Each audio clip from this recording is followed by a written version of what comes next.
Hello सांग माने आपण माने तो रोही माछर बहुत सारा रेसिपी बनई खाई किंतु केबे फूलकोबी देकी रोही माछ बनई कि जदि बनई नाहंती ताहले आसंतु आज बनैबा। एई तरकारीटा बहुत टेस्टी लगी थाए, पूरा गाँव रो स्वाद दे थाए। चलंतु बनैबा।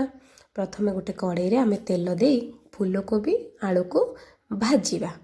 फूलकोबी आलू को टिके भाजी दे देखो भल से भाजी दबा। भाजिकी आमे ताको साइड करके रखिबा। तापरे आमे कड़ाई रे आउ किछि तेल दे सेतरे टिके तेजपत्र दबा।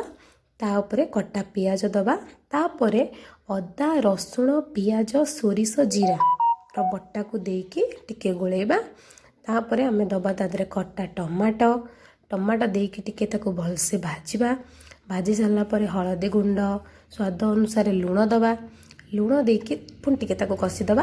तापरे दबा लंका गुंड कसूरी मेथी पत्र देले तरकारी रो बास्नाटा बहुत बढ़िया आसी थाए। धनिया पत्र तो सब सीजन रे मिली न थाए, सेटा पई मु कसूरी मेथी पत्र रखी थाए। सब भल भाबे मसला कषि हो सारा पर आमे जो फूलकोबी आलू को भाजिकी रखी देबा। देकी ताको आमे भल से कषिबा। फूलकोबी आलू भल से कषि हो गला पर आमे दबा तादरे पानी देकी ताको आमे एबे सिझिबा पई छाड़ी दबा। फूलकोबी आलू सिझी सारा पर देखो एमती टिके भल से देखीदेवे सिझी जाइथिबो फूल आलू। तो सिझी गला पर आमे एबे आदरे ऐड करिबा भजा हेइथिबा माछ। तो एमती रोही माछ को साइड रे सब देकी ताको आमे फुटिबा पई पुणी छाड़ी दबा। सी माछ सहित टिके फुटी गला पर तादरे आमे एबे दबा गरम मसला। टिके गरम मसला देकी ताको फुटिबा पई पुणी टिके छाड़ी दबा। फुटी सारा पर देखंतु आमर रेडी हो जिवो फूलकोबी रोही माछर तरकारी। ए तरकारीटा खाइबा पई बहुत बढ़िया लगी थाए।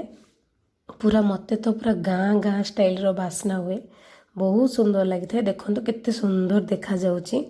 आउ फूलकोबी रो भी गोटे अलगा स्वाद पळे आसे माछ सहित तरकारी कले। देखंतु रेडी हो गला आमर फूलकोबी माछ तरकारी। आपन को जदि मोर रेसिपीटा भल लगी ताले निश्चय बनैकी खाइबे। आउ मते कहिबे जे केमती लागिला बोली। रहिली।